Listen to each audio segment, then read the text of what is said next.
awake before the others because your hip hurts. The fire has collapsed into red ash. Your teeth are worn almost flat.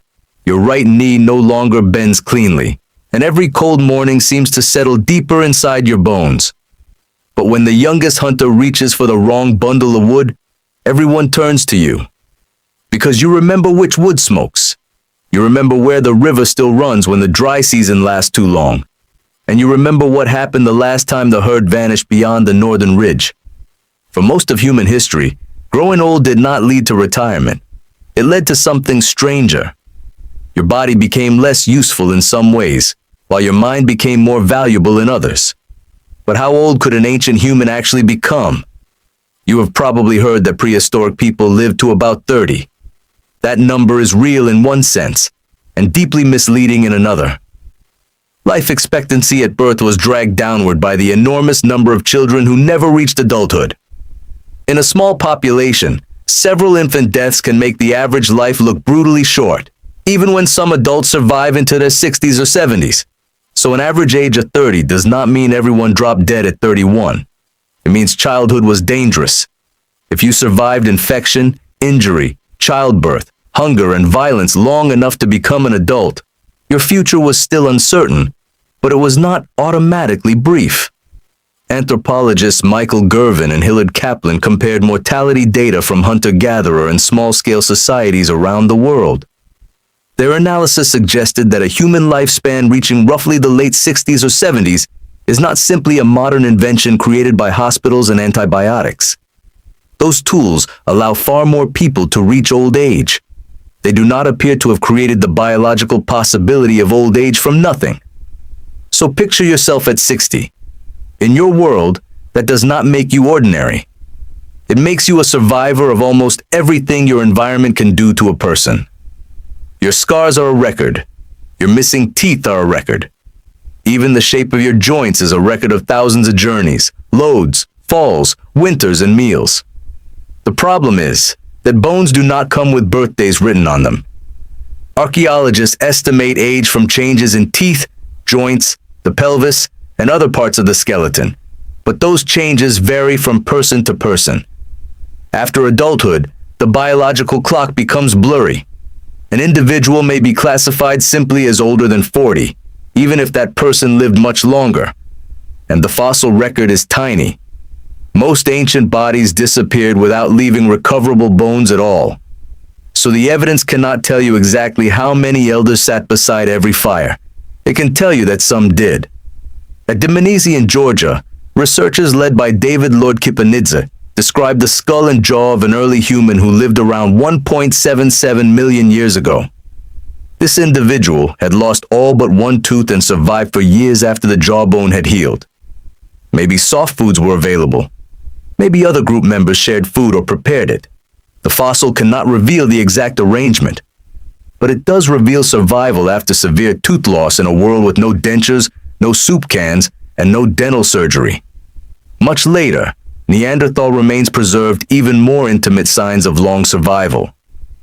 Shanidar I, found in Shanidar Cave in present-day Iraqi Kurdistan, was an older adult with a remarkable history of injury. Eric Trinkhaus and Sebastien Villot described damage that probably reduced his vision, the loss of part of his right arm, an abnormal gait, and severe growths in the ear canals that likely impaired hearing. Yet those injuries had healed. He lived long after at least some of them occurred. He was not frozen at the moment of disaster. He had a life afterward. Did others feed him, protect him, or adjust their pace for him? Many researchers think some form of support is likely, while the precise amount remains debated. That distinction matters. Ancient care should not be turned into a sentimental story that the bones cannot prove. But neither should survival be treated as meaningless simply because tenderness does not fossilize. At La Chapelle-aux-Saints in France, another Neanderthal became known as the Old Man. His skeleton carried extensive joint disease and major dental wear and loss. For decades, his arthritic body helped create the false image of all Neanderthals as permanently bent and shambling. The old age of one individual was mistaken for the posture of an entire human species. That mistake contains an important clue. Some ancient people lived long enough for aging itself to reshape their bodies, but something appears to change dramatically later in human evolution. Rachel Kaspari and Sang-Hee Lee studied the relative number of younger and older adults represented by fossil teeth. In their 2004 analysis, older adults became far more common among Upper Paleolithic modern humans, especially after roughly 50,000 years ago. Their method cannot produce a perfect prehistoric census. Fossil samples are incomplete, ages are difficult to estimate, and burial practices can distort what survives. Even so, the increase was striking. For the first time in their samples, people surviving well beyond early adulthood were no longer rare exceptions. Why would that matter? Because one older person can carry information gathered across conditions that no younger person has experienced. Imagine a landscape after 10 generous years. The grass is high, animals return on time, water sits in familiar pools, and every young adult believes the world normally works this way. Then the rain fails. The obvious water holes turn to mud. The herd changes direction. Children weaken. Who remembers the drought from 30 years earlier? You do? You remember a spring hidden beyond a line of pale rocks. You remember that one bitter root becomes edible after repeated washing. You remember which valley looks inviting but traps cold air at night. That memory is not a story told for entertainment. It is stored survival data. And unlike a stone tool, it can answer questions. So picture one ordinary day. The group wakes near a shallow river. You rise slowly. You are no longer the fastest runner, and nobody expects you to bring down a large animal alone. That does not mean you stay behind doing nothing. You inspect the stone edge and show a teenager why the angle is wrong. You identify tracks near the water, not because your eyes are sharper, but because you have seen how wind softens the edges. You gather foods that require knowledge more than speed. You crack, grind, sort, scrape, repair, and watch. When several adults leave camp, younger children remain near people who can protect them, feed them, calm them, and teach them without joining the most dangerous part of the hunt. The exact division of work differed across environments and groups. There was no single prehistoric lifestyle, but age could shift what you contributed rather than ending contribution altogether. Among the Hadza of Tanzania, Kristen Hawkes, James O'Connell, and Nicholas Blurton Jones studied how older women gathered difficult foods, including deeply buried tubers.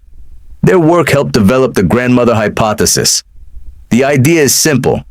An older woman can increase the survival of her descendants by helping feed children who are no longer nursing, allowing their mother to care for a new infant sooner. In that case, natural selection can favor a life that continues well beyond the last birth. Your value does not end when reproduction ends. It moves into the next generation. The hypothesis remains debated, and grandmothers were not the only possible reason human longevity evolved. Men and women could continue producing food, sharing skills, building alliances, resolving conflict, and caring for relatives. Human life history probably emerged from several pressures working together. But the larger pattern is difficult to ignore. Your species does something unusual. It keeps many adults alive long enough to support children who are not their own immediate offspring, and to transfer knowledge across multiple generations. This may have created a powerful loop. Better cooperation allowed more people to survive into old age. More older people preserved skills, memories, and social connections. Those resources then helped the group survive new crises, allowing still more people to grow old. Culture protected longevity. Longevity strengthened culture. And once information began accumulating, an elder did not merely know more facts. An elder connected time. You could teach a child a technique learned from someone who had died before that child was born. That child could improve it and pass it onward. Knowledge no longer had to be reinvented in every generation. This may be part of why the rise in older adults identified by Kaspari and Lee appears near a period of expanding symbolic behavior, more varied tools, and wider social networks. It does not prove that grandparents caused a cultural revolution. It suggests that longer lives gave culture more time in which to accumulate. Of course, prehistoric old age was not gentle. There were no painkillers for chronic arthritis, no cataract surgery, no hearing aids, and no reliable treatment for infection. A small wound could become fatal. Chewing could become difficult. Cold punished slow bodies. Mobility mattered in groups that sometimes had to move camp, and an older person who could not keep pace faced real danger. Care also had limits. A hungry group could not provide resources it did not possess. Affection did not cancel ecology.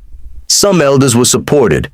Some were probably left behind, lost during movement, or killed by the same hazards that threatened everyone else. The fossil record preserves no universal moral code. It preserves variation. That may be the most honest answer to what happened when ancient humans got old. They did not enter one fixed category called elderly. Some remained strong producers. Some adapted their work. Some lived with disability. Some depended heavily on others. And some became the only living bridge to events beyond the memory of everyone else in the group. The counterintuitive truth is that old age was not merely a burden ancient humans learned to carry. Old age may have been one of the advantages that made humans so difficult to destroy. Strength can kill an animal. Speed can escape a predator. But memory can survive a drought that returns only once in a lifetime.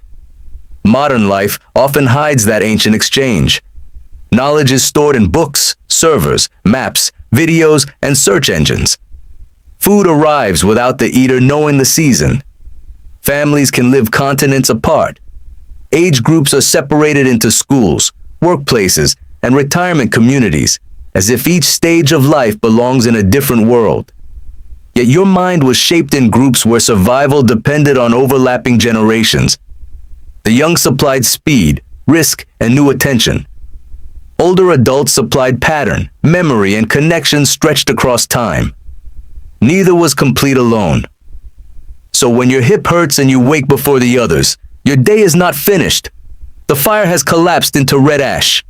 Someone reaches for the wrong bundle of wood, and everyone turns to you because you remember which wood smokes.